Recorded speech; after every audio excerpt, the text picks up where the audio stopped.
Gooch Behar கோப்பை cricket தொடரில் முன்னாள் வீரர் ஷேவாக்கின் மகன் ஆரியவீர் 297 ரன்கள் அடித்த நிலையில் 23 ரன்களில் தனது மகன் ஃபெராரி கார் பரிசை இழந்துவிட்டதாக ஷேவாக் கூறியுள்ளார். கூச் பெஹார் கோப்பை தொடரில் ஷேவாக்கின் மகனும் டெல்லி வீரருமான ஆரியவீர் ஷேவாக் மேகாலயா அணிக்கு எதிரான போட்டியில் இரட்டை சதம் விளாசி 297 ரன்களில் ஆட்டமிழந்தார்.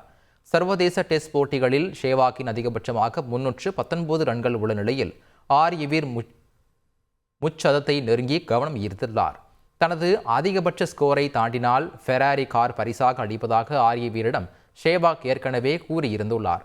இந்நிலையில் தனது மகன் ஆரியவீரை பாராட்டி எக்ஸ் தளத்தில் பதிவிட்டுள்ள ஷேவாக் 23 ரன்களில் ஃபெராரியை இழந்துவிட்டதாகவும் சிறப்பாக விளையாடி அடுத்தடுத்த போட்டிகளில் தன்னை போல் பல சதங்களை அடிக்க வேண்டும் என்றும் நெகிழ்ந்துள்ளார். உலகின் தலை சிறந்த பவுலர் ஜஸ்பிரீத் பும்ரா என இலங்கை பவுலிங் ஜாம்பவான் லசித் மலிங்கா புகழாரம் சூட்டியுள்ளார். பெர்த் டெஸ்ட் போட்டியில் அபாரமாக பந்து வீசிய கேப்டன் பும்ரா முக்கிய விக்கெட்டுகளை வீழ்த்தி ஆஸ்திரேலியாவை ஆட்டம் காண வைத்துள்ளார். குறிப்பாக முன்னணி வீரர் ஸ்மித்தை கோல்டன் டக் செய்து பும்ரா அசத்தியுள்ளார். 2014ஆம் ஆண்டு ஸ்டெயினிடம் கோல்டன் டக் ஆன ஸ்மித் 10 ஆண்டுகளுக்கு பின்னர் மீண்டும் கோல்டன் டக் ஆகியுள்ளார். இந்நிலையில் பும்ராவை பாராட்டி எக்ஸ் தளத்தில் பதிவிட்டுள்ள மலிங்கா உலகின் தலை சிறந்த பவுலர் பும்ரா என புகழ்ந்துள்ளார்.